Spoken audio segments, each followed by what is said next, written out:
ప్రభునందు ప్రియ పరిశుద్ధ దేవుని కుమారులారా, దేవుని కుమారులారా, మన ప్రభు రక్షకుడైన యేసుక్రీస్తు వారి అతి పరిశుద్ధ నామంలో శుభములు వందనం తెలియజేస్తున్న దేవుని స్తోత్రములు.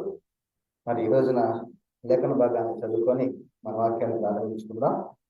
అపోస్తలుడైన యోహాను గారు రాసినటువంటి మొదటి పత్రిక మొదటి అధ్యాయము 7వ వచనాన్ని ఒకసారి చదువుకుందాం. అపోస్తలుడైన యోహాను గారు రాసినటువంటి మొదటి పత్రిక మొదటి అధ్యాయము 7వ వచనం.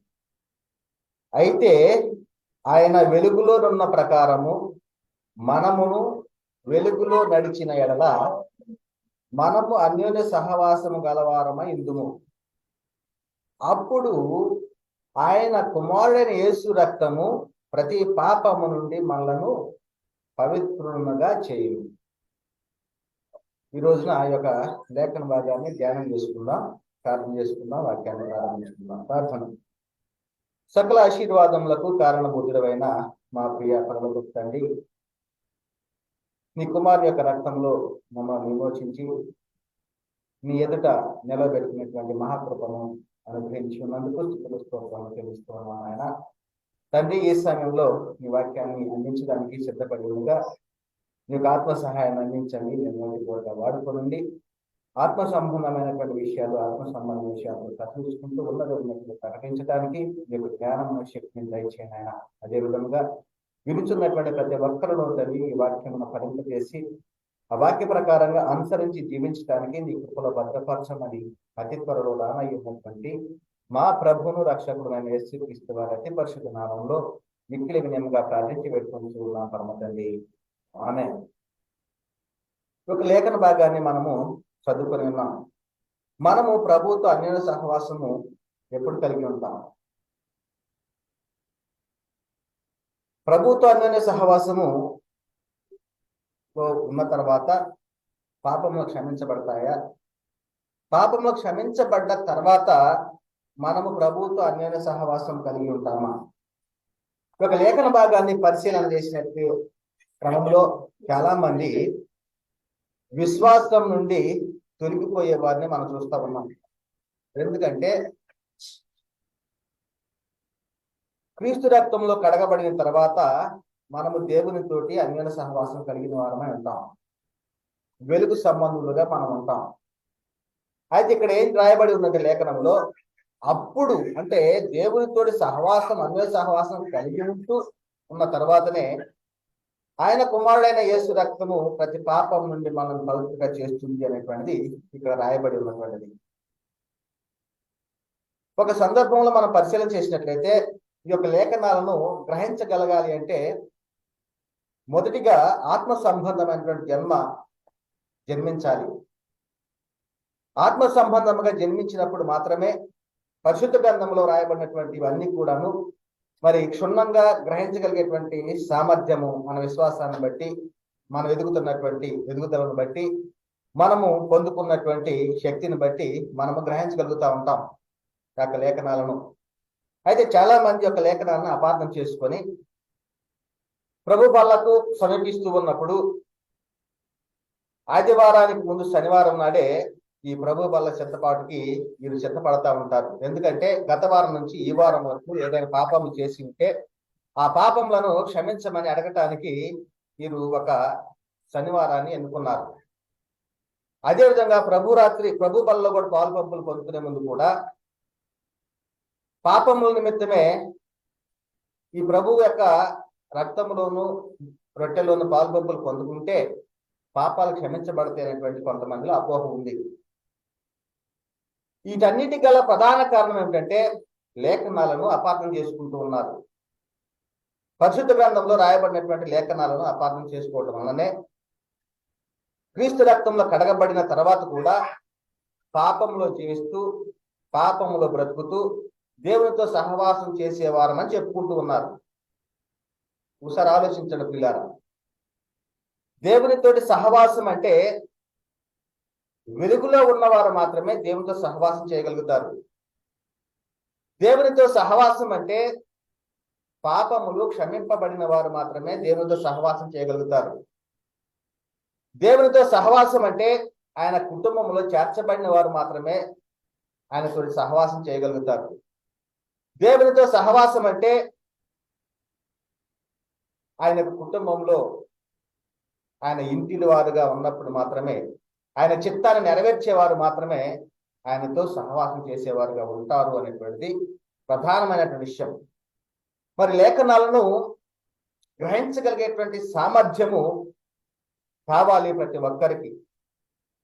ఒక సందర్భాన్ని మీకు గుర్తు చేయాలనుకుంటున్నాను. అదేమిటంటే, ఐథియోపియా మహారాణి దగ్గర పనిచేస్తున్నటువంటి ఒక నపుంసకుడు వెళ్ళేటువంటి క్రమంలో ఫిలిప్పు ఎదుర్కొన్నాడు. ఆ సమయంలో ఫిలిప్పు అడిగేటువంటి ఒక ప్రశ్నను కనుక మనం పరిశీలన చేసినట్లయితే, నీవు చదువునది గ్రహించుచున్నావా? చూడండి, మనము పరిశుద్ధ గ్రంథాన్ని చాలా సార్లు చదువుతూ ఉంటాము, చాలా సార్లు మనము అనేక మందికి కూడా చెబుతూ ఉంటాం. కానీ చెప్పేటువంటి దానిని గ్రహించగలిగి చెబుతూ ఉన్నామా? చూడండి, ఏమంటున్నాడు ఫిలిప్? అడుగుతున్నాడు ఇక్కడ, నీవు చదువునది గ్రహించుతున్నావా? ఇది పరిశుద్ధ గ్రంథము. పరిశుద్ధ గ్రంథంలో రాయబడినటువంటివి గ్రహించగలిగేటువంటి సామర్థ్యం కావాలి అంటే ఏం చేయాలి?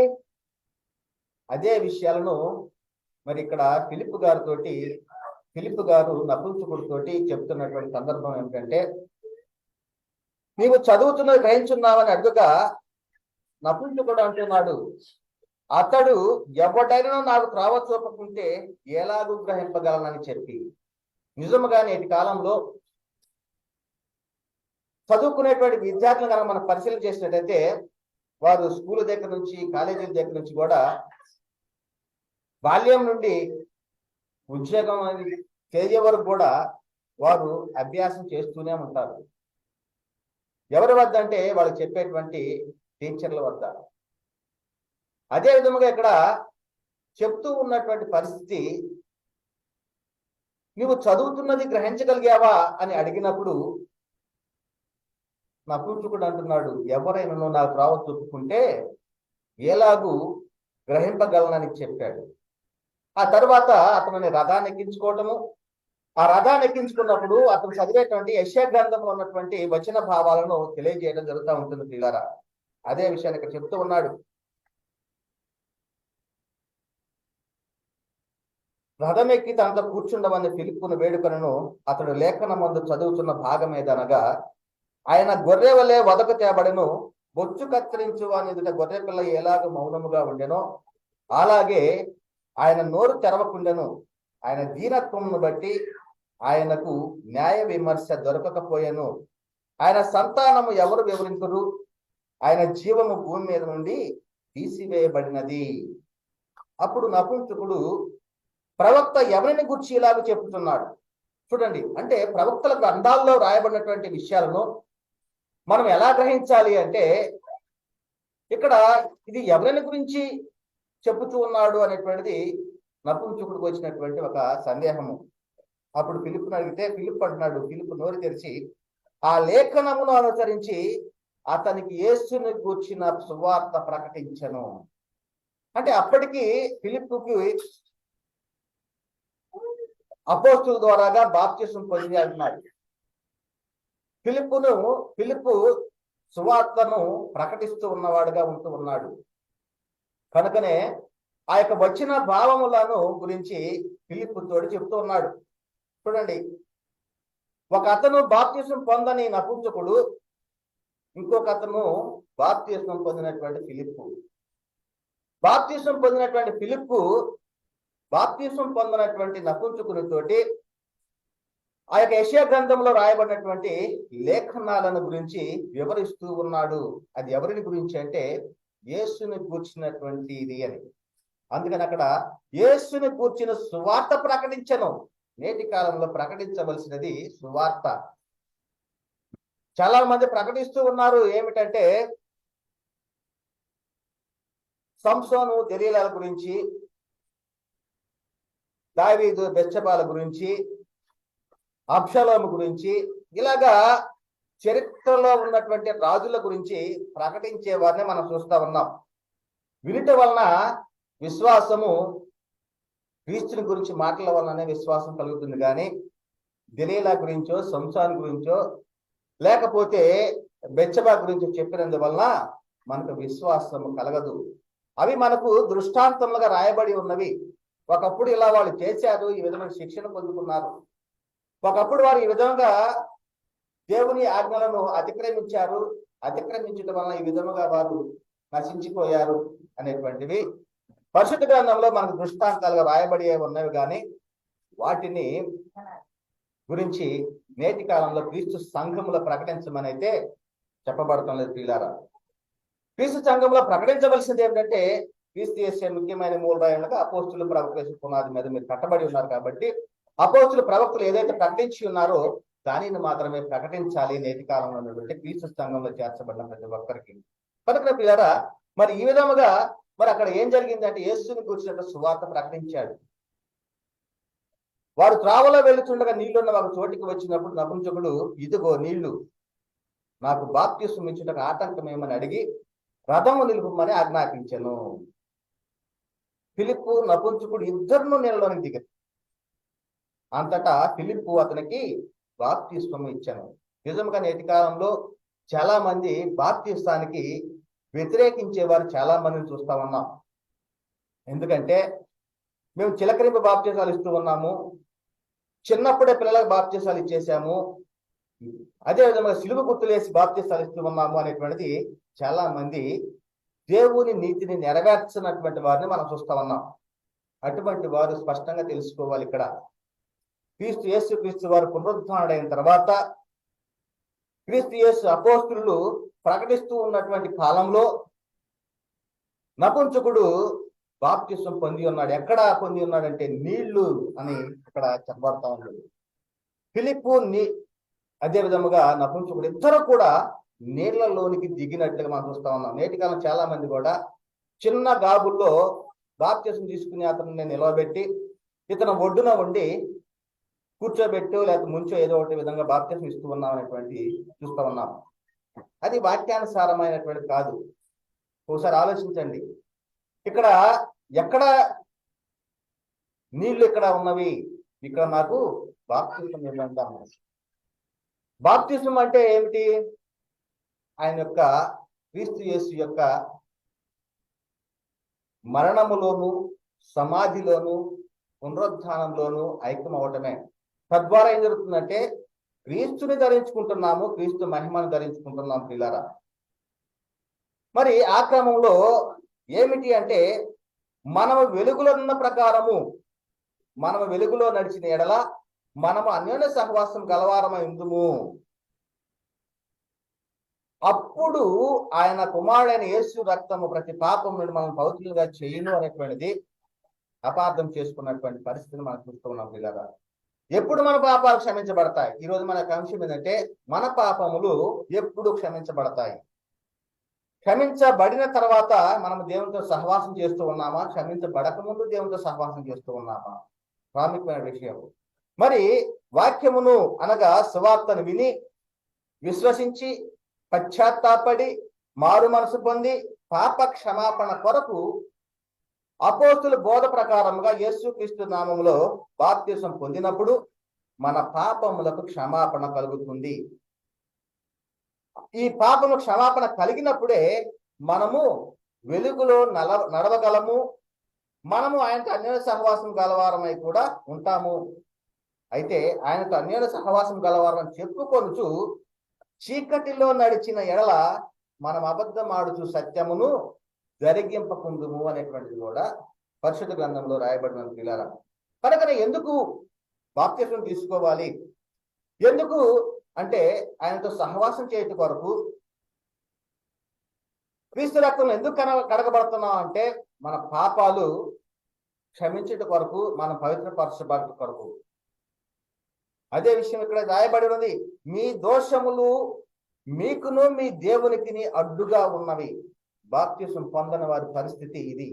మరి ఇప్పుడు చూసుకున్నాం, నపుంసకుడిని చూసినట్లయితే అతను దేవునితో సహవాసం చేసేవాడుగా ఉన్నాడు. బాప్తిసం పొందిన వెంటనే ఆయన పాపములు కడిగివేయబడ్డవి, ఆయన పవిత్రపరచబడి ఉన్నాడు, పరిశుద్ధుడిగా పిలువబడుతూ ఉన్నాడు, నీతిమంతుడైపోయాడు, దేవుని కుటుంబంలో చేర్చబడిన వాడై ఉన్నాడు. కనుక ప్రియులారా, మరి మీ దోషములు మీకును దేవునికి అడ్డుగా ఉన్నవి. ఈ అడ్డుగా ఉన్నటువంటి దోషాలను మరి తీసివేసుకోవాలంటే క్రీస్తు రక్తం రావాలి, క్రీస్తు రక్తం ద్వారా కడగబడాలి. ఆ కడగబడిన తర్వాతనే ఏమవుతుంది అంటే దేవునితోటి అన్యోన్య సహవాసం చేసేవారమే ఉంటాము. అదే విషయం చెప్పబడుతుంది, రక్షింప నేరక ఉండినట్లు యెహోవా హస్తము కురుచ కాలేదు, విననేరక ఉండినట్లు ఆయన చెవులు మందము కాలేదు. మీ దోషములు మీకును మీ దేవునికి అడ్డముగా వచ్చెను, మీ పాపములు ఆయన ముఖమును మీకు మరుగుపరిచెను గనక ఆయన ఆలకింపకున్నాడు. బాప్తిసం పొందకుండా నువ్వు చేసే ప్రార్థనలు వ్యర్థమే. బాప్తిసం పొందకుండా నువ్వు చేసే విజ్ఞాపనలు, మనవులు అన్ని వ్యర్థమే. ఎందుకంటే మీ యొక్క పాపములు ఆయన ముఖమునకు మరుగు చేసినవి కనుక ఆయన ఆలకింపకున్నాడు. చూడండి, చాలా మంది నేటి కాలం చూస్తున్నాం, వర్షాలు పడతలేదు, ఏడ్చి ఏడ్చి ప్రార్థన చేశాము, వర్షాలు పడతల్లా అనేటువంటిది చాలా మంది మరి ఉపవాసాలు ఉంటూ ఎక్కి ఎక్కి ఏడుస్తూ రోధిస్తూ మరి ప్రార్థన చేస్తూ ఉన్నారు. అయితే ఎందుకు ఆలకింపకున్నాడు అంటే మీ పాపములు ఆయన ముఖమునకు మరుగుపరచబడి ఉన్నది, అందుకనే మనవులను ఆలకింపకున్నాడు. అది దేవుని చిత్తము, దేవుని యొక్క ఇష్టము. అతడు నీతిమంతుల మీదను అనీతిమంతుల మీదను వర్షాన్ని కురిపించగలడు. ఆయనకి సమస్తము ఆయన ఆధీనంలో ఉన్నది. ఆయన ఏ కాలంలో ఏది చేయగలడో అదే చేయగలుగుతాడు. కానీ నీ చిత్తము నా చిత్తము నెరవేర్చుకునే వారము కాదు. దేవుని ఇష్టానికి మనం లోబడడానికి వచ్చాము, దేవుని చిత్తాన్ని జరిగించడానికి మనం వచ్చాము. మన యొక్క పనిని మనం నిర్వర్తించాలి. కానీ మనం ఏ స్థితిలో ఉన్నామో ఒకసారి ఆలోచించగలిగారు. కనుకనే మరి అందరూ పాపం చేసి దేవుడు అనుగ్రహించి మహిమను పొందలేని స్థితిలో ఉండగా మరి యేసుక్రీస్తు వారి రక్తం ద్వారాగానే పాప క్షమాపణ కలుగుతుంది అని క్రీస్తు యేసు అపోస్తులు ప్రకటించిన ద్వారాగా మనకి స్పష్టంగా అర్థమవుతోంది. అది అపోస్తుల కార్యం 2వ అధ్యాయంలో 38వ వచనంలో మనకి రాయబడినది. పేతురు గారు ప్రసంగిస్తూ ఉన్నాడు, మారు మనస్సు, మీరు మారు మనసు పొంది పాప క్షమాపణ నిమిత్తము ప్రతి వాడు యేసుక్రీస్తు నామమున బాప్తిసం పొందుడి, అప్పుడు మీరు పరిశుద్ధాత్మ వరమును పొందుదురు. చూడండి, ఆత్మ వరమును పొందుతారు, పరిశుద్ధాత్మ వరమును పొందుతారు. అంటే ఇది పరిశుద్ధాత్మ వరం అంటే ఏంది? అబ్రహాంకి ఇచ్చినటువంటి వాగ్దానానికి మనము వారసం అవుతాం. అబ్రహాంకి ఏ వాగ్దానం చేసి ఉన్నాడు? మీ యందు భూలోక సమస్త అన్యజనులందరూ కూడా ఆశీర్వదించబడతారు అనేటువంటి ఆ వాగ్దానానికి మనం వారసం అవుతున్నాము. యేసుక్రీస్తు నామంలో బాప్తిసం పొందుట ద్వారా పరిశుద్ధాత్మ వరమును పొందుకుంటూ ఉన్నాం. కనుకనే మరి పౌలు గారి విషయంలో అన్నయ్య కూడా చెప్తా ఉంటాడు, తడువు చేయటం ఎందుకు, లేచి ఆయన నామమును బట్టి ప్రార్థన చేసి బాప్తిసం పొంది నీ పాపములను కడిగేసుకో. చూడండి, ఆలస్యం చేయకూడదు, పాపాలను కడిగేసుకోవాలి ఆయన నామమందు ప్రార్థన చేసి అనేటువంటిది. కనుకనే యేసుక్రీస్తు వారు చెప్పాడు కదా, మార్కు సువార్త 16:16లో, నమ్మి బాప్తిసం పొందిన వాడు రక్షింపబడును, నమ్మని వానికి శిక్ష. అంటే బాప్తిసము పొందకుండా రక్షణ లేదు, బాప్తిసము పొందకుండా దేవునితో సహవాసం చేయలేరు, బాప్తిసం పొందకుండా క్రీస్తుని ధరించుకొనలేరు, క్రీస్తు మహిమను ధరించుకొనలేరు అనేటువంటి మనకు స్పష్టంగా అర్థమవుతుంది. మరి బాప్తిసం తీసుకోక ముందు మనము ఎవరము అంటే పాపులము. ఎవరు మనము? బాప్తిసం పొందక ముందు పాపులము. అదే విషయం ఇక్కడ చెప్పబడతా ఉంది. మనము పాపము చేయలేదని చెప్పుకుని ఎడల ఆయనను అబద్ధికునిగా చేయువారమగుదుము, మరియు ఆయన వాక్యము మనలో ఉండదు. ఏమని చెప్పబడతా ఉంది? బాప్తిసం పొందక ముందు మన యొక్క స్థితి ఏంటంటే పాపులము అని మనకి అర్థమవుతా ఉంది. పాపిని అని నోటితో ఒప్పుకోవాలి. నేను పాపిని అని ప్రతి ఒక్కరు కూడా, ఎవరైతే క్రీస్తు విశ్వాసం నుంచి బాప్తిసం పొందాలనుకుంటున్నారో ప్రతి ఒక్కరు కూడా నోటితో ఒప్పుకోవాలి. కనుకనే అప్పుడు మన పాపములు క్షమించబడతాయి బాప్తిసం ద్వారాగా. బాప్తిసం తీసుకున్నప్పుడు ఆయన కుమారుడైన యేసు రక్తము ప్రతి పాపం నుండి మనల్ని పవిత్రులుగా చేయును అనేది లేఖనం చెప్పబడతా ఉంది. పాప క్షమాపణ జరిగినప్పుడు ఆయన వెలుగులోనున్న ప్రకారము మనమును వెలుగులో నడుస్తాము. మనం ఏమై ఉన్నామంటే వెలుగు సంబంధం. కనుకనే మరి మనము ఆయనతో అన్యోన్య సహవాసం కలవాలమని కూడా ఉంటాము అనేటువంటిది కూడా మనకి లేఖనాల ద్వారా అర్థమవుతాము పిల్లారా. అయితే క్రీస్తులోనికి బాప్తిసం పొందిన తర్వాత, క్రీస్తుని మహిమను ధరించుకున్న తర్వాత పాపము చేయవచ్చా అంటే, పాపము అంటే ఆజ్ఞ అతిక్రమము పాపము అని, విశ్వాస మూలము కానిది ఏదో అది పాపం అని, సకల దుర్నీతి కూడా పాపము అని మనకి పరిశుద్ధ గ్రంథంలో రాయబడి ఉన్నది. కనుకనే దేవుని మూలముగా పుట్టినటువంటి వాడు పాపం చేస్తాడా అంటే పాపం చేయజాలడు అని లేఖనం చెప్తారు. ఇదే విషయాన్ని యోహాను గారు రాసినటువంటి మొదటి పత్రికలో 3వ అధ్యాయం 9వ వచనం రాయబడి ఉంది. దేవుని మూలముగా పుట్టిన ప్రతి వానిలో ఆయన బీజము నిలుచును గనుక వాడు పాపము చేయడు. వాడు దేవుని మూలముగా పుట్టినవాడు గనుక పాపము చేయజాలడు. చూడండి, అన్యులను సహవాసం చేస్తూ పాపం చేస్తావా? ఈ లేఖనాన్ని ఏం చేయాలి మరి మనం? పరిశుద్ధ గ్రంథంలో రాయబడినటువంటి లేఖనాన్ని దేవుని మూలముగా పుట్టినటువంటి వారు పాపము చేయజాలడని లేఖనం చెప్పబడతా ఉంది కదా. ఒకసారి ఆలోచించండి కదా. మరి యోహాను సువార్తలో, యోహాను పత్రికలోనే మొదటి పత్రికలో 3వ అధ్యాయం 6వ వచనంలో ఆయన ఎందుకు నిలిచి ఉండి వాడు ఎవడును పాపము చేయడు, పాపము చేయవాడు ఎవడును ఆయనను చూడను లేదు, ఎరగను లేదు. చూడండి, ఇంత స్పష్టంగా పరిశుద్ధ గ్రంథంలో రాయబడి ఉన్నది. ఆయన ఎందుకు నిలిచి ఉండేవాడు ఎవడును పాపము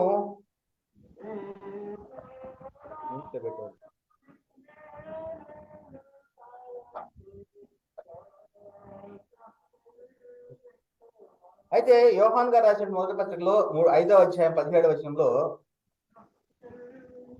దేవుని మూలముగా పుట్టి ఉన్నవాడు ఎవడును పాపము చేయడని ఎరుగుదుము. ఎవరండి? దేవుని మూలముగా పుట్టి ఉన్నవాడు ఎవడును పాపము చేయడని ఎరుగుదుము. దేవుని మూలముగా పుట్టాలి. దేవుని మూలముగా పుట్టినవాడు పాపము చేయడు.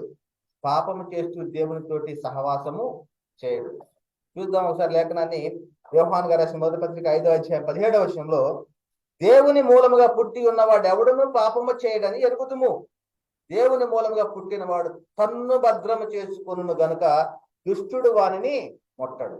చూడండి, ఎంత భద్రం చేసుకుంటాడు అంటే పాపము చేయకుండా, పాపము లోనికి వెళ్లకుండా ఎంతగానో భద్రం చేసుకుంటాడట. మరి నేటి కాలంలో బోధకులే చెప్తూ ఉన్నారు. ఏమని? గత వారం నుంచి ఈ వారం వరకు ఏదైతే పాపాలు చేస్తున్నారో ఆ పాపాలు క్షమిస్తాడు దేవుడు, క్షమించమని వేడుకోనండి, విజ్ఞాపన చేయండి అనేటువంటిది నేటి కాలంలో బోధకులే చేస్తున్నటువంటి పరిస్థితి.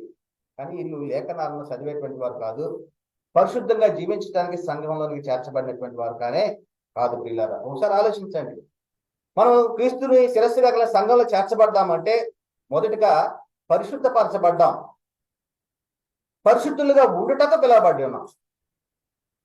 మనం పిలువబడినట్టు పిలుపుకు తగినట్లుగా జీవించడానికి మనము క్రీస్తుని శిరస్సుగా కలిగి ఉన్నాం అనేటువంటిది ప్రధానంగా తెలుసుకోవాల్సిన విషయం. కనుకనే యోహాను గారు రాసిన మొదటి పత్రిక 3వ అధ్యాయం 7వ వచనంలో కూడా చిన్నపిల్లలారా ఎవరిని మిమ్మల్ని మోసపరచనీయుడి, మోసపరచనీయొద్దు అంటున్నాడు. ఇలాంటి వాళ్ళు మోసపరిచేటువంటి వారు. మీరు గత వారం నుంచి ఈ వారం వరకు ఏ పాపాలు చేసి ఉన్నారో మరి ఆ పాపాలు చేసినటువంటి వాళ్ళందరూ కూడా క్షమించండి అడగండి. ఇంకొంతమంది అయితే మీరు మాతో చెప్పండి, మేము క్షమించమని దేవుని వేడుకుంటామనేటువంటి వారు కూడా లేకపోలేదు. పిల్లారా, ఎక్కడిది ఈ బోధ?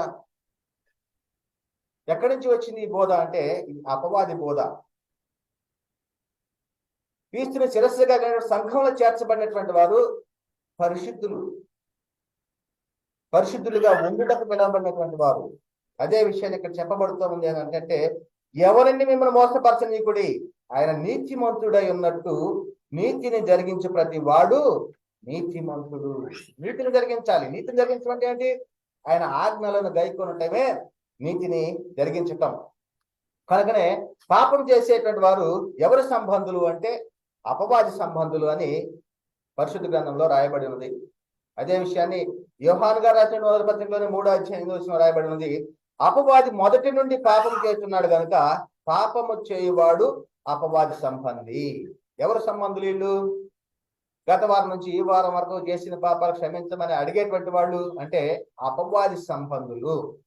అపవాద క్రియలు లయపరచడానికే దేవుని కుమారుడు ప్రత్యక్షం అయ్యాడు అనేటువంటి మనకి చెప్పబడినటువంటిది. కనుక పిల్లరా, బాప్తిసం తీసుకున్న తర్వాత మనము పాప విషయంలో ఏమవుతూ ఉన్నాము అంటే పాపం విషయమై చనిపోతూ ఉన్నాం. అదే విషయాన్ని ఇక్కడ చెప్పబడతా ఉంది. రోమపత్రికలో 6వ అధ్యాయం 1 నుంచి 6వ వచనం మనం పరిశీలన చేసినట్లయితే, అలాగనే మందుము కృప విస్తరింపవలనని పాపమందు నిలిచి ఉందుమా. ఏమి విస్తరించాలని? కృప విస్తరింపవలనని పాపమందు నిలిచి ఉందమా. అట్లనరాదు, పాపము విషయమై చనిపోయిన మనము ఇక మీదట ఎలాగో దానిలో జీవించుదము. బాప్తిజంలో పాపం విషయమై చనిపోతూ ఉన్నాం. కనుకనే పాపం విషయమై చనిపోయినటువంటి వారు మరలా దానిలో ఎలాగ జీవిస్తారు? ఇంకేమంటారంటే, క్రీస్తు యేసులోనికి బాప్తిసం పొందిన మనమందరము ఆయన మరణంలోనికి బాప్తిసం పొందిద్దామని మీరు ఎరుగరా? బాప్తిసంలో ఆయన మరణంలోనికి బాప్తిసం పొందామని మీరు ఎరుగరా? ఇంకేమంటే, కాబట్టి తండ్రి మహిమ వల్ల క్రీస్తు మృతుల్లోండి ఎలాగూ లేపబడినో అలాగే మనమును నూతన జీవం పొందిన వారమై నడుచుకున్నట్లు. ఎలాగ నడుచుకోవాలి? నూతన జీవం పొందిన వారమై నడుచుకున్నట్లు మనము బాప్తిసం వల్ల మరణంలో పాలు పొందుటకై ఆయనతో కూడా పాతి పెట్టబడితిమి. చూడండి, ఆయనతో కూడా పాతి పెట్టబడ్డాం. పాపం విషయంలో చనిపోయాం, నూతన జీవం పొందిన వారం అవుతూ ఉన్నాం. అదే విధముగా మరియు 5వ వచనంలో, మరియు ఆయన మరణం యొక్క సాదృశ్యమందు ఆయనతో ఐక్యము గలవారమైన ఎడల ఆయన పునరుత్థానం యొక్క సాదృశ్యమందు ఆయనతో ఐక్యము గలవారమైందుము. ఏమనగా, మనం ఇక్కడ పాపములకు దాసులం కాకుండాటకు పాప శరీరం నిరర్ధకమగినట్లు మన ప్రాచీన స్వభావమును ఆయనతో కూడా సిలువ వేయబడినని ఎరుగుదుము. ప్రాచీన స్వభావము, మునుకున్నటువంటి స్థితి, పాపములో జీవించినటువంటి స్థితిని బట్టి ఏం జరిగింది? ఇప్పుడు సిలువ వేయబడ్డాం అనేటువంటిది ఇక్కడ స్పష్టంగా చెప్పబడతాం పిల్లారా. కనుకనే ఆత్మకు విరోధముగా పోరాడు శరీరాశను విసర్జించుతూ ఉన్నారు. ఎవరు అంటే క్రీస్తుని శిరస్సుగా క్రైస్తవులు. అదే పేతురు గారు రాసిన మొదటి పత్రిక 2వ అధ్యాయం 11వ వచనం రాయబడినది. ప్రియులారా, మీరు పరదేశులను యాత్రికులై ఉన్నారు కనుక ఆత్మకు విరోధముగా పోరాడు శరీరాశలను విసర్జించండి అనేటువంటి విషయం ఇక్కడ చెప్పబడతా ఉంది. ఇంకా ఏం చెప్పబడతా ఉంది అంటే, భూమి మీద ఉన్నటువంటి మీ అవయవాలను చంపివేయాలంటున్నాడు. భూమి మీద ఉన్నటువంటి మీ అవయవములను చంపివేయుడి అంటున్నాడు. అదే వచనం ఇక్కడ చెప్పబడు. కొలస్సీయులకు రాసిన పత్రిక 3వ అధ్యాయంలో 5 నుంచి 10 వచనాల్లో రాయబడినది. కావున భూమి మీద ఉన్న మీ అవయవములను అనగా జారత్వమును చంపాలంటే, అవయవములు అంటే వీటిని తీసివేయడం కాదు, కానీ ఏమంటారంటే జారత్వము అంటే అవయవముల ద్వారాగా జరిగించేటువంటి ఒక క్రియలు. జారత్వమును, అపవిత్రతను, కామాతురతను, దురాశను, విగ్రహారాధన ధనాపేక్షను చంపివేయుడి. వాటి వలన దేవుని ఉగ్రత అవిధేయుల మీదకి వచ్చును. అవిధేయుల మీదకి ఎవరి మీదకి వస్తుంది ఉగ్రత అంటే? అవిధేయుల మీదకి దేవుని యొక్క ఉగ్రత వస్తుంది అన్నాడు. పూర్వం వారి మధ్య జీవించినప్పుడు మీరు వీటిని అనుసరించి నడుచుకున్నారు. ఇంకేమన్నాడంటే, ఒకరితో ఒకడు అబద్ధం ఆడకూడదు ఏలైనా ప్రాచీన స్వభావం దాని క్రియలతో కూడా మీరు పరిత్యజించి జ్ఞానము కలుగు నిమిత్తం దాన్ని సృష్టించిన వారి పోలిక చొప్పున నూతన పరచబడుతున్న నవీన స్వభావంను ధరించుకొని ఉన్నారు. మరి ఎవరు నూతన స్వభావాన్ని, నవీన స్వభావం ధరించుకొని ఉన్నారంటే క్రీస్తుని శిరస్సుగా కలిగినటువంటి క్రైస్తవులు. కనుకనే క్రీస్తు యేసు సంబంధులు శరీరమును దాని ఇచ్చలతోనూ దురాశలతోనూ సిలువ వేసి ఉన్నారు అనేటువంటిది మనకి స్పష్టంగా అర్థమవుతుంది పిల్లారా. కనుకనే మరి దేవునితోటి సహవాసము, తండ్రితోటి మన సహవాసము, తండ్రి మనలో ఉండాలంటే, తండ్రి ప్రేమ మనలో ఉండాలంటే మరి లోకాన్ని ప్రేమించకూడదు అనేటువంటిది కూడా పరిశుద్ధ గ్రంథంలో రాయబడి ఉంది. అంటే లోక స్నేహము, లోకాన్ని స్నేహించకూడదు, దేవునితో వైరం అనేటువంటి విషయం మనకి స్పష్టంగా తెలిసినటువంటిది. కనుకనే మనము లోకాన్ని ప్రేమించకుండా ఉంటేనే తండ్రి ప్రేమ మనలో ఉంటుంది. అదే విషయాన్ని చెప్పబడతా ఉంది. యోహాను గారు రాసినటువంటి మొదటి పత్రికలో రెండవ అధ్యాయం 15-17 వచనాల్లో, ఈ లోకమునైనను లోకములో ఉన్న వాటినైనను ప్రేమింపకుడి, ఎవడైనను లోకమును ప్రేమించిన తండ్రి ప్రేమ వానిలో ఉండదు. లోకములో ఉన్నదంతయు అనగా శరీరాశయు, నేత్రాశయు, జీవకంబమును తండ్రి వలన పుట్టినవి కావు. చూడండి, ఒక లోకంలో ఉన్నది ఏమంటారంటే శరీరాశ, నేత్రాశ, జీవోత్తమము, ఇవి తండ్రి వలన పుట్టినవి కావు, అవి లోక సంబంధమైనవే. లోకమును దాని ఆశయు గతించిపోతున్నవి గాని దేవుని చిత్తం జరిగించేవాడు నిరంతరము నిలుచును. కనుకనే దేవునితో సహవాసము ఎప్పుడు అంటే మనము పాపమును క్షమింపబడిన తర్వాతనే దేవునితోటి అన్యోన్య సహవాసం చేస్తూ ఉంటాము. కనుకనే మరి లోక స్నేహము దేవునితోటి వైరము అనేటువంటిది కూడా మనకి అర్థమవుతా ఉంది. లోక స్నేహం చేసేటువంటి వాడు దేవునికి శత్రువు అవుతాడు అనేటువంటిది కూడా పరిశుద్ధ గ్రంథంలో రాయబడిన ఒకసారి చదువుకున్నాం. అది కూడా మరి యాకోబు గారు రాసినటువంటి పత్రిక 4వ వచనంలో, వ్యభిచారులారా, ఈ లోక స్నేహము దేవునితో వైరమని మీరు ఎరుగరా? కాబట్టి ఎవడు ఈ లోకముతో స్నేహము చేయగోరునో వాడు దేవునికి శత్రువగును. చూడండి, దేవునికి శత్రువు అవుతాడట లోకాన్ని స్నేహిస్తే. అదే విధముగా మనం ఈ లోకంలో మనము చాలా మంది కొంత వయసు వచ్చిన తర్వాత, కొంతమంది అయితే 18 సంవత్సరాలు 19 సంవత్సరాల వయసులో బాప్తిసం తీసుకునే వాళ్ళు ఉంటారు. ఇంకొంతమంది 30 సంవత్సరాల వయసులో, ఇంకొంతమంది 40 సంవత్సరాల వయసులో, అదేవిధంగా ఇంకొంతమంది అలాగా కొంత కాలంలో మరి ఆయన యొక్క ప్రేమను తెలుసుకొని మరి బాప్తిసం తీసుకునేటువంటి వారిని మనం చూస్తూ ఉన్నాం. అయితే ఆ యొక్క మిగిలినటువంటి జీవిత కాలాన్ని ఎలా జీవించాలి అంటే మనుజాషులను అనుసరించి నడుచుకోవద్దు అనేటువంటిది లేఖనం చెప్పబడతా ఉంది. అదే విషయం పేతురు గారు రాసిన మొదటి పత్రిక 4వ అధ్యాయము 2వ వచనంలో రాయబడినది ఏమిటంటే, శరీర విషయంలో శ్రమపడిన వాడు శరీరమందు జీవించి మిగిలిన కాలము ఇక మీదట మనుజాషలను అనుసరించి నడుచుకొనక దేవుని ఇష్టానుసారంగానే నడుచుకున్నట్లు పాపముతో జోలియక ఏమీ లేక ఉండును. చూడండి, ఎలా జీవించాలి బాప్తిసం పొందిన తర్వాత మిగిలినటువంటి జీవిత కాలము అంటే మనుజాష అనుసరించి నడుచుకోవద్దు అంటున్నాడు. దేవుని ఇష్టానుసారంగానే నడుచుకొని పాపము జోలికి పోవద్దు అనేటువంటి విషయం ఇక్కడ చెప్పబడుతుంది పిల్లారా.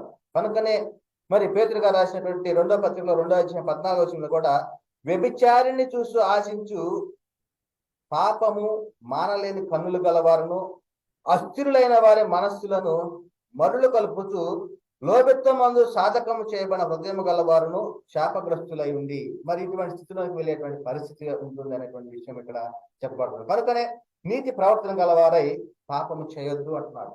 పాపం చేయకూడదు, నీతి ప్రవర్తన. అదే విషయం కొరంథీ రాసిన మొదటి పత్రిక 15-34వ వచనంలో, నీతి ప్రవర్తన గలవారై మేల్కొని పాపము చేయకుడి, దేవుని గూర్చిన జ్ఞానము కొందరికి లేదు, మీకు సిగ్గు కలుగుటకై ఇట్లు చెప్పుతున్నాను. చూడండి, అంటే కొందరికి జ్ఞానం లేదు అంటే బాప్తిసం పొందిన తర్వాత కూడాను పాపం చేసేటువంటి పరిస్థితి, పాపంలో జీవించే పరిస్థితి. కనుకనే మరి నీతి ప్రవర్తన గలవారే మేల్కొని పాపము చేయొద్దు అంటున్నాడు, నీకు సిగ్గు కలుగుటగా ఇలాగా చెప్పుతూ ఉన్నాను అనేటువంటి విషయాలు కూడా ఇక్కడ చెప్పబడుతుంటారు. కనుకనే మరి ఎవడును కూడాను మరి తన జీవిత కాలంలో జాగ్రత్తగా నడుచుకోవాలి. క్రీస్తునందు విశ్వాసం ఉంచి తను పొందుకున్న రక్షణను భయముతో వణుకుతో మరి జాగ్రత్తగా కాపాడుకోవాలి అనేటువంటి విషయము ఇక్కడ చెప్పబడుతుంటారు. కనుకనే మన యొక్క అవయవాలను దుర్నీతి సాధనములుగా పాపములకు అప్పగించవద్దు అనేటువంటి చెప్పబడతాను పిల్లరా. మరి అయితే ఒకసారి వెలిగింపబడి బాప్తిసం పొందిన తర్వాత మరలా పాపంలోనే ఉంటూ పాపాన్ని చేస్తూ ఉంటే వారు ఏమవుతున్నారంటే చీకటి సంబంధులుగా ఉంటారు. వారు తప్పిపోయిన స్థితిలో ఉన్నవారుగా ఉంటారు అనేటువంటిది మనకి అర్థమవుతోంది పిల్లారా. అదే విషయాలను మనం ఈ రోజున చెప్పుకున్నాం పిల్లారా. అదేమిటంటే మరి బాప్తిసం పొందిన తర్వాత మరి పాపం చేస్తే వారి యొక్క పరిస్థితి ఏమిటి అంటే వారు తప్పిపోయినటువంటి వారు చీకటి సంబంధులు అనేటువంటి మనకు అర్థమవుతా ఉంది. అదే విషయం హెబ్రీ రాసిన పత్రిక 6వ అధ్యాయము 4 నుంచి 6 వచనాల్లో రాయబడినది. ఒక్కసారి వెలిగింపబడి అంటే బాప్తిసం ద్వారాగా వెలిగింపబడి ఉన్నాం, వెలుగు సంబంధులుగా పిలవబడుతూ ఉన్నాం, చీకటిలో నుండి ఆశ్చర్యకరమైన తన వెలుగులోనికి వచ్చిన వారంగా ఉంటున్నాం. కనుకనే మరి ఒకసారి వెలిగింపబడి పరలోక సంబంధమైన వరమును రుచి చూసి, అంటే పరలోక సంబంధమైన వరమును అంటే మనం పరలోక పౌరస్థితిని ఎలా పొందుకున్నామంటే ఆత్మను గురించిన వాగ్దానాన్ని మనం పొందుకోవడం ద్వారాగా అబ్రహాంకి ఇవ్వబడిన వాగ్దానాలను మనం పొందుకున్నాము, పరిశుద్ధాత్మ వరమును పొందుకున్నాము, నూతన జీవం పొందుకున్న వారము, దేవుని కుమారత్వాన్ని పొందుకున్నాము, దేవుని ఇంటి వారం అవుతూ ఉన్నాము. మరి ఇటువంటిది వరమును రుచి చూసిన తర్వాత కూడా పరిశుద్ధాత్మలో పాలివారమైన తర్వాత కూడా దేవుని దివ్యవాక్యము రాబో యుగ సంబంధమైన శక్తుల ప్రభావం అనుభవించిన తర్వాత కూడా మరి తప్పిపోయినటువంటి వారి విషయంలో ఏం చెప్పబడతా ఉందంటే తమ విషయంలో దేవుని కుమారుని మరలా సిలువ వేయచ్చు. చూడండి, బాప్తిసం పొందిన తర్వాత మనం పొందుకున్నటువంటి మహిమ ఎలాంటిదంటే మరి అలాంటి మహిమను పొందుకున్న తర్వాత మరలా మనం ఎలాగా తప్పిపోతే దేవుని కుమారుని మరలా సిలువ వేసిస్తూ బాహాటముగా ఆయనను అవమానపరుస్తున్నారు కనుక మారు మనసు పొందినట్లు అట్టి వారిని మరలా నూతన పరచుట అసాధ్యం. ఇంకా ఏం చెప్పబడతా ఉంది అంటే పేతురు గారు రాసిన 2వ పత్రికలో 2వ అధ్యాయము 20 నుంచి 21 వచనాల్లో వారు ప్రభువును రక్షకుడైన యేసుక్రీస్తు విషయమైన అనుభవ జ్ఞానము చేత ఈ లోక మాలిన్యములను తప్పించుకున్న తర్వాత మరలా వాటిలో చిక్కుపడి వాటి చేత జయింపబడిన ఎడల వారి కడ పరిస్థితి మొదటి స్థితి కంటే మరి చెడ్డదగును. ఇంకేమంటున్నారు, వారు నీతి మార్గం అనుభవపూర్వకంగా తెలుసుకొని తమకు అప్పగింపబడిన పరిశుద్ధమైన ఆజ్ఞను తొలగిపోవట కంటే ఆ మార్గము అనుభవపూర్వకం తెలియక ఉండటయే వారికి మేలు. ఇంకా బుద్ధిపూర్వకంగా పాపం చేసిన వారి విషయంలో ఏం చెప్పబడతా ఉంది అంటే ఆ పాపానికి బలియక ఉండదు అంటున్నాడు. అంటే బాప్తిసం పొందిన తర్వాత పాపం చేయకూడదు అనేటువంటి మన ప్రశ్న చెప్పబడతా ఉన్నా కూడా మరలా పాపం చేస్తే ఏమవుతుంది అంటే మనం సత్యం గురించి అనుభవ జ్ఞానం పొందిన తర్వాత బుద్ధిపూర్వకంగా పాపం చేసిన ఎడల పాపములకు బలియకను ఉండదు, కానీ న్యాయపు తీర్పులకు భయముతో ఎదురు చూసుటయు ఈ రోజున దహింపబో తీక్షణమైన అగ్నియు ఇకను ఉండును అనేటువంటిది రాయబడి పిల్లారా. దేనికి నువ్వు ఉన్నావు? ఇప్పుడు క్రీస్తు రక్తంలో కడగబడి పరిశుద్ధపరచబడి నిత్య జీవానికి వారసుడమైనటువంటి నీవు పాపంలో ఎలా జీవిస్తూ ఉన్నావు? పాపంలో జీవిస్తే ఏమవుతుంది అంటే న్యాయపు తీర్పునకు భయముతో ఎదురు చూచుటయు విరోధులను దహింపబో తీక్షణమైన అగ్నియు ఇకను ఉండును. మరి దానిలోకి అగ్నిలోనికి వెళ్ళటానికి నువ్వు క్రీస్తు రక్తంలో కడగబడి బాప్తిసం పొందినది. పాపం చేస్తూ పాపంలో జీవించటానక క్రీస్తుని శిరస్సుగా కలిగి సంఘంలో చేర్చబడినది. ఒకసారి ఆలోచించిన పిల్లారా. కనుకనే మనం ఏమై ఉన్నాము అంటే దేవుని ఆలయమై ఉన్నాం మనం. అదే విషయం ఇక్కడ చెప్పబడతా ఉంది. ఎఫెసీయులకు రాసిన పత్రిక 2వ అధ్యాయము 20 నుంచి 21 వచనాల్లో క్రీస్తు యేసే ముఖ్యమైన మూలరాయి ఉండగా అపోస్తులను ప్రవక్తలు వేసిన పునాది మీద మీరు కట్టబడి ఉన్నారు. ప్రతి కట్టడమును ఆయన చక్కగా అమర్చబడి ప్రభు నందు పరిశుద్ధమైన దేవాలయం ఒకటకు వృద్ధి పొందుతున్నది. మరి ఇంతటి స్పష్టంగా మనం ఏమై ఉన్నాము, మనం ఎలాంటి వారమై ఉన్నాము అనేటువంటిది చెప్పబడతా ఉన్నా కానీ మరి ఎందుకు మరి అపవాది మోసం చేస్తూ ఉన్నాడు మిమ్మల్ని అంటే లేఖనాల్లో ఉన్నటువంటి సర్వసత్యాన్ని గ్రహించలేకపోవటం వల్లనే. ఇదే విషయాన్ని చెప్పబడతా ఉన్నది. ఏమిటంటే మనుషుల చేత విసర్జింపబడినను దేవుని దృష్టికి ఏర్పరచబడినది అమూల్యమును సజీవ రాయగులు ప్రభువునద్దకు వచ్చిన వారై యేసుక్రీస్తు ద్వారా దేవునికి అనుకూలములకు ఆత్మ సంబంధమైన బలులను అర్పించుటకు పరిశుద్ధ యాజకులుగా ఉండనట్లు మీరు సజీవమైన రాళ్ల వలె ఆత్మ సంబంధమైన మందిరముగా మీరు కట్టబడుతున్నారు. ఆత్మ సంబంధమైన మందిరముగా కట్టబడుతున్నాము. మనము పరిశుద్ధాత్మనికి ఆలయమై ఉన్నాము. మన సహవాసము దేవునితోనూ ఆయన కుమారుడైన యేసుక్రీస్తుతో ఉన్నది. కనుకనే మరి దేవునితో సహవాసం చేయాలంటే మరి దేవుడితో సహవాసం ఎప్పుడు చేస్తాము? పాపములు క్షమించబడిన తర్వాతనే దేవునితోటి సహవాసం చేస్తాము. కనుకనే చీకటిలో నుండి ఆశ్చర్యకరమైన వెలుగులోనికి ఎప్పుడు వస్తున్నాము అంటే దేవునితోటి సమాధాన స్థితిని పొందుకున్న తర్వాత, అనగా బాప్తిసం పొందిన తర్వాతనే. కనుకనే మనం ఉన్నటువంటి పరిస్థితుల్లో మరి ఎలాగా ఉండాలి అంటే, మనము ముసుగులేని మహిమలో ముఖముతో ప్రభు యొక్క మహిమను అది చూద్దాం ఒకసారి లేఖనాన్ని. కొరింథీయులకు రాసిన 2వ పత్రిక 3వ అధ్యాయం 18వ వచనంలో, మనమందరము ముసుగులేని ముఖంతో ప్రభు యొక్క మహిమను అద్దం వలె ప్రతిఫలింపజేసు. అద్దం వలె ప్రతిఫలింపజేయాలి ప్రభు యొక్క మహిమను. మరి తండ్రి అయిన దేవునిని యేసుక్రీస్తు వారు ప్రతిఫలింపజేశాడు, ఆయనను బయలుపరిచాడు. ఇదిగో తండ్రి ఇలా ఉంటాడు, నన్ను చూస్తే తండ్రిని చూసినట్లే, నన్ను చూసిన వాడు తండ్రిని చూసినట్లే. అంటే తండ్రిని బయలుపరిచిన వాడు ప్రభువైన యేసుక్రీస్తు వారు. అదే విధముగా మరి యేసుక్రీస్తు వారిని బయలుపరిచినది ఎవరు అంటే అపోస్తలుడైన పౌలు గారు.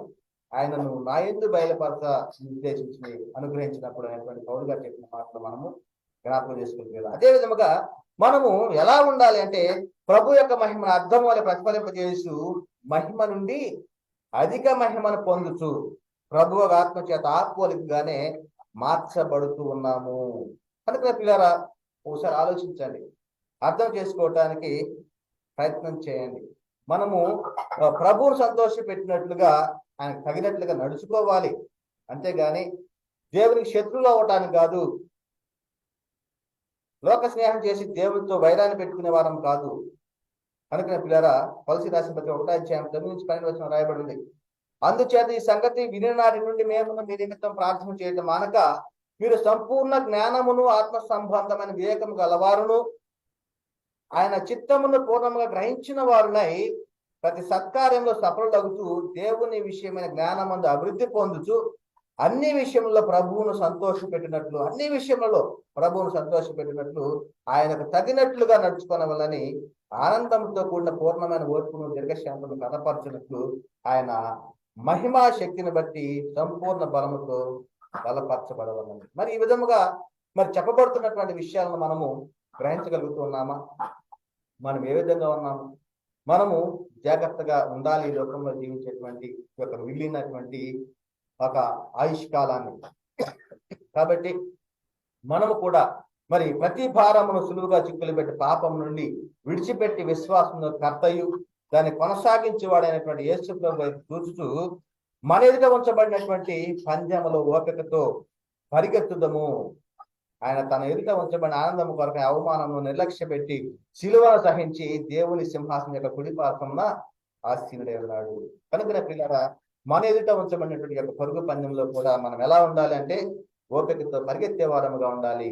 మరి మనము సహవాసము, దేవునితో సహవాసం ఎప్పుడు చేస్తా ఉన్నాము?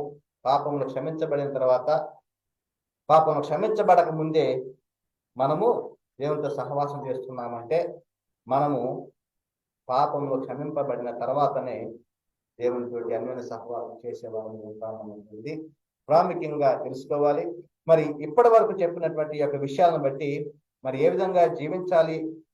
ఈ యొక్క మిగిలిన జీవితం అంటే పరిశుద్ధంగా జీవించాలి. అదేవిధంగా మహిమ నుండి అధిక మహిమను పొందుకోవాలి. పాపంలో జీవించకూడదు, పాపము చేయకూడదు, పాపం చేయజాలడు. కనుక పిల్లరా, మరి ఇప్పటి వరకు చెప్పబడిన యొక్క మాటలు వినుచున్నటువంటి ప్రతి ఒక్కరిలోనూ మరి దేవుడు నీరు కట్టి ఫలింప చేయను గాక. చెప్పబడినటువంటి మాటలు వినుచున్నటువంటి ప్రతి ఒక్కరిలోనూ మరి దేవుడు నీరు కట్టి ఫలింప చేయను గాక. ఆమేన్. అందరికీ వందనాలు. దేవుడి వాక్యం జీవించి ఆశీర్వదించు గాక. సోదరులందరికీ వందనాలు. దేవుడికి స్తోత్రములు.